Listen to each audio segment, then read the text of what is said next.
How underestimated is this Audi Evo 19 compared to all the other Group 3 cars in Gran Turismo 7? And what has stopped you trying it out? Well, I'm going to test its acceleration, top speed, tyre wear, fuel consumption, performance under BOP on different tracks, upshift points and brake balance. That's right, I'm going to do the work so you don't have to, and you don't want to miss this one. Coming up.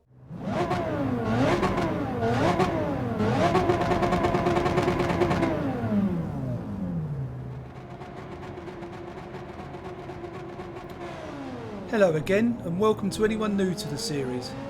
Today I'm comparing the Audi R8 LMS Evo 19 with special thanks to Wigeon44 and Sideways Sing for requesting it. First up, I'm testing the acceleration on this car over 5 separate runs. On each run I upshift at a specific point on the rev bar to establish how to get the fastest time out of it. We're not tearing up any trees on this first run, coming in at 27.874.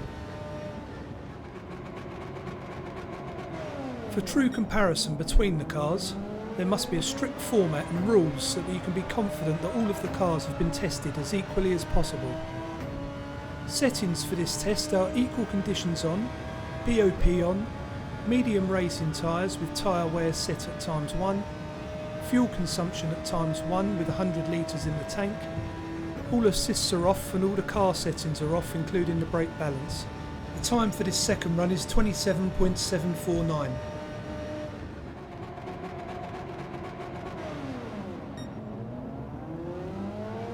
Rules for the actual test are that each run must start after one single outlap so that all the cars have the same fuel weight and tyre wear. Each run must start in the left lane at the start line and stay in that lane until the first split. Fuel consumption is showing on the HUD for 1 lap evidence. Times are still improving as we go higher into the gears. This run is 27.681. Knowing when to upshift your car matters in GT7. Watching these comparison videos is a small time investment for your success on the track. After the 5th run I'll show you the leaderboard with massive time variations for each car. I refer to these cars as either short shifters, standard shifters or full revers. VR users should wait for the second red LED at the top of the dash for 100% revs in this car. This is the fastest run for the Audi Evo with 27.639. So 100% on the rev bar on this Audi Evo is 8,250 revs and it tops out just beyond 8,500 revs. Even though I've just shown you the fastest run, I still have to show this run to you and fulfill the leaderboard times. There are times when it's useful to know when a gear will top out, for example not wanting to upshift before an upcoming braking point. But for the most part in this car, revving out is literally a waste of time. The time for this final run is 27.680. So the Audi Evo is only 6th on this table, but there's more to come from it. A lot more. So it's nice to find a standard shifter after testing 6 full revers in a row. It's also interesting that the Honda is the only MR car to mix it with the Beetle and the Corvette that are FR cars. Newcomers to the series are encouraged to take some time to assess these times and consider how much you might be losing upshifting wrong. All of the times in red are the fastest for each car.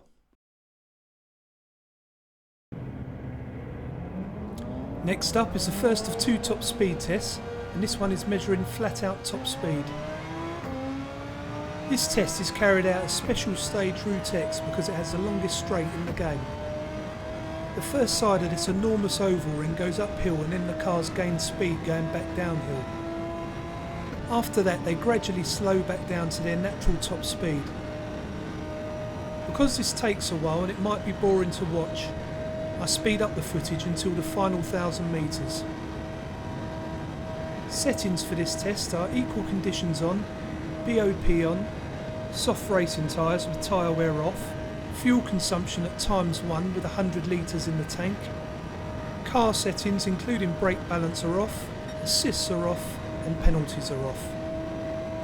Rules for all cars in this test are to upshift at the fastest point established in the acceleration test, to show the full run as evidence that the throttle hasn't been lifted, to show the fuel evidence on the HUD, and to take the speed reading at the 10,000 metre gate if the speed has settled. If the speed hasn't settled in the final 600 metres, I continue to the back straight to take a reading there where it's flat. So the fastest car on this straight so far is the McLaren with 280 km/h, and the Audi Evo is right on course to match it. It settles for the last 1300 metres and crosses the line at 284.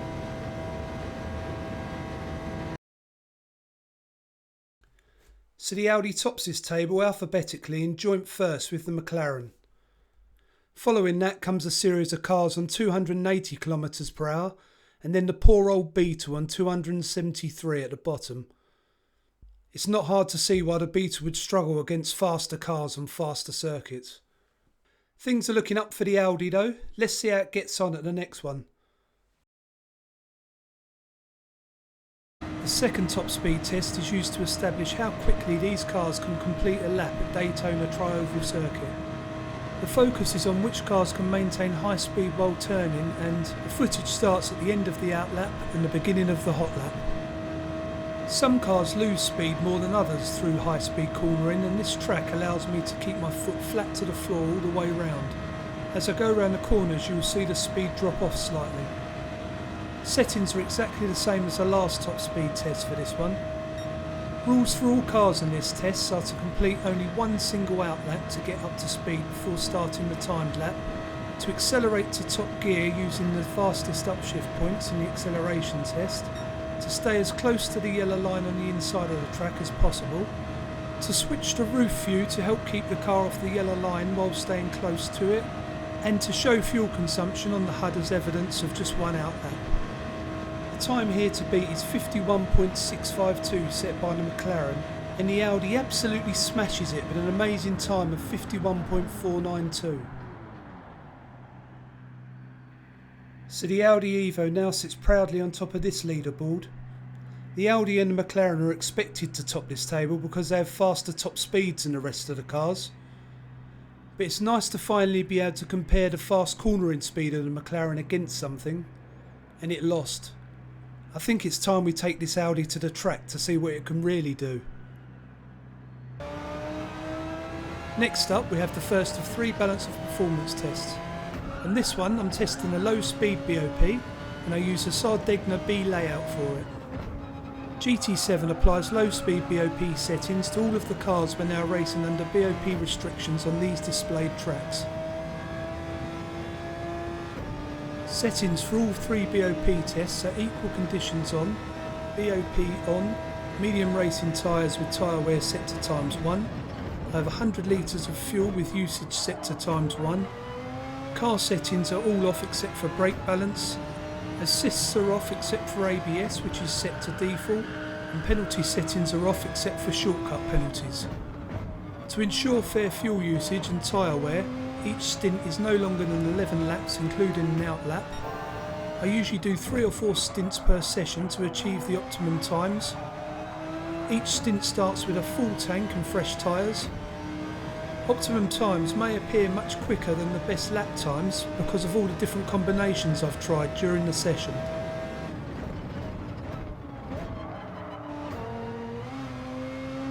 The steering wheel took a little while to get used to.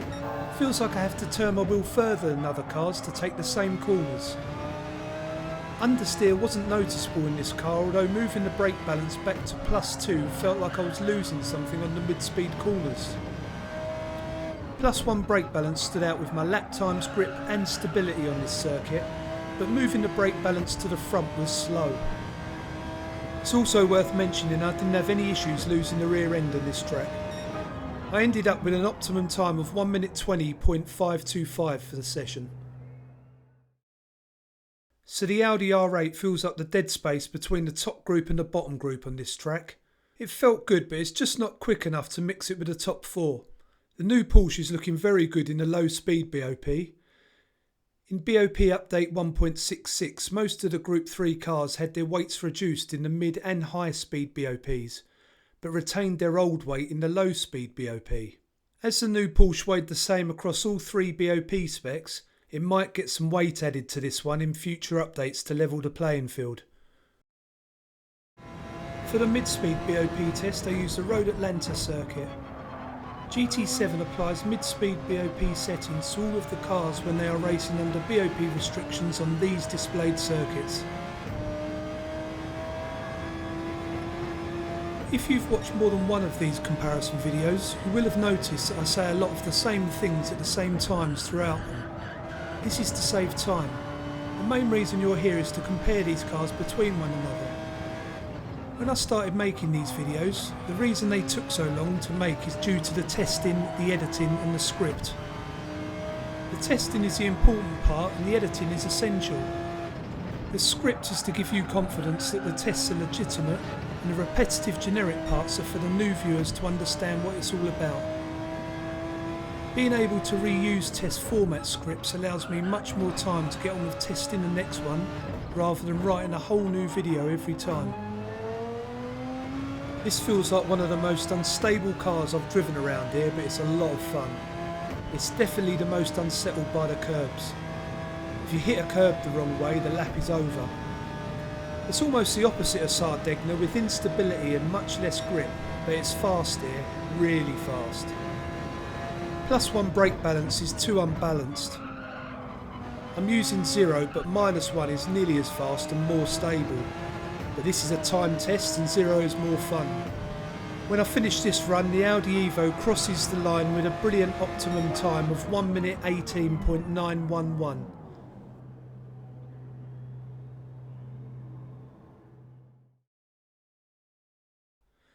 As a total surprise, the rapid speed of the Audi Evo round here puts it straight into first place.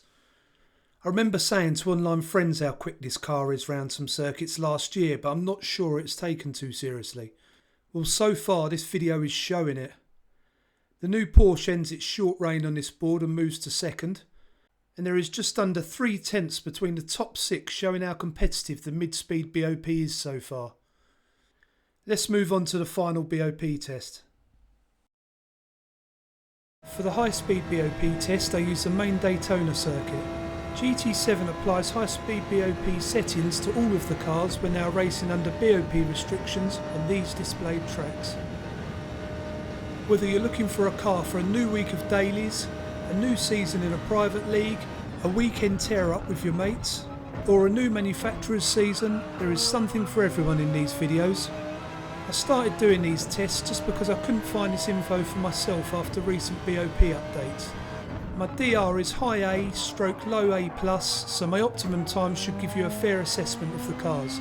These BOP tests should be considered as equal comparisons from one driving style rather than driving tips or lap guides.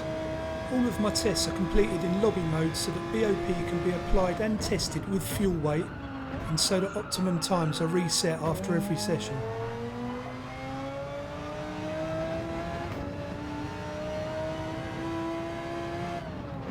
Once again, brake balancing is most effective at -1 or 0, and once again I'm quickest at 0. Moving it further back made it very unstable through the bus stop chicane, and you need as much stability as you can get with this car. I also found myself having to brake slightly earlier than other cars in Sector 1, suggesting brakes are weaker. The Corvette still holds the number 1 spot on this circuit with an optimum time of 1 minute 47.091, but this car is rapid here too. This car weighs 1315 kilos on the low speed BOP spec, 1310 kilos on the mid BOP where it just beat the rest of the field, and it weighs even less here at 1305 kilos. Adding to that, it also has the joint top speed and the fastest high speed cornering so far. Considering everything that I've just said, it's absolutely no surprise that the Audi Evo finishes this session with an optimum time of 1 minute 46.880.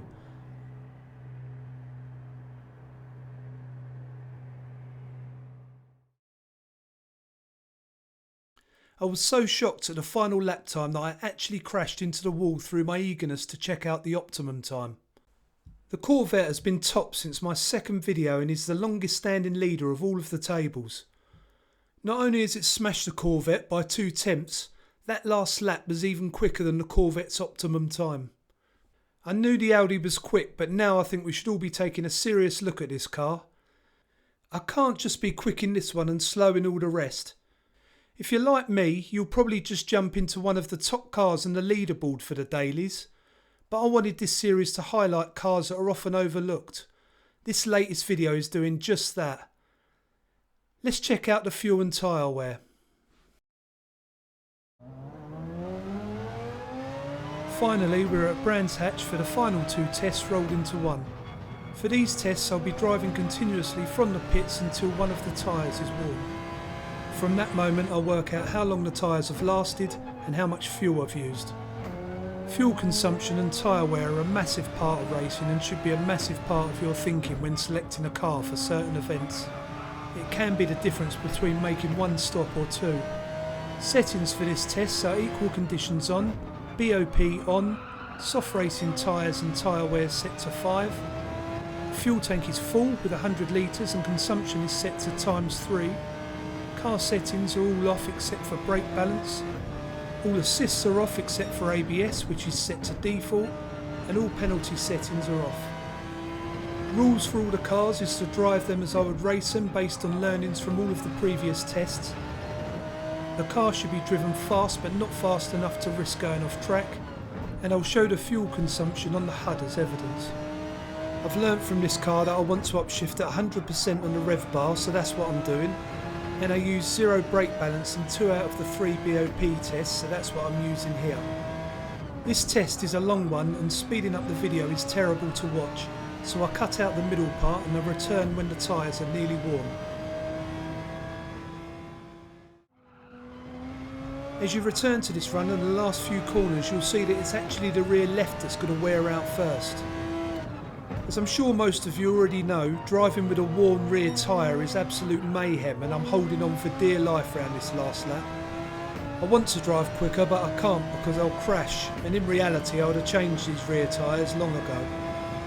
If you notice at the top of the windscreen I'm on lap 10, meaning that I've completed over 9 laps, and things are about to come to a sudden halt at this next corner.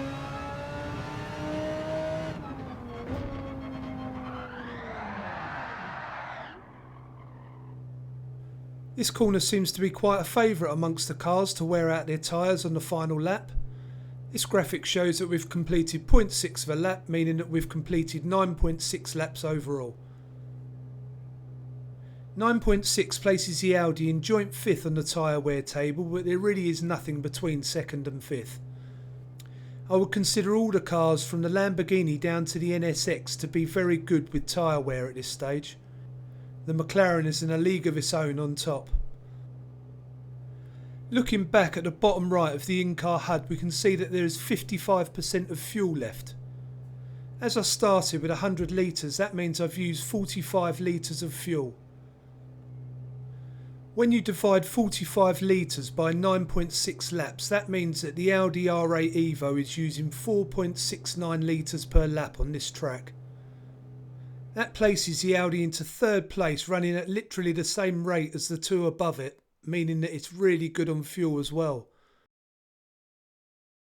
So there you have it. I think this Audi is an excellent choice and is seriously underestimated in the game. I've really enjoyed doing this one and I hope that you've enjoyed it too. If you really do appreciate the work that I'm doing, then please do leave me a like or a comment, and make sure that you subscribe so you don't miss out on the next one. As always, thanks for watching and see you next time.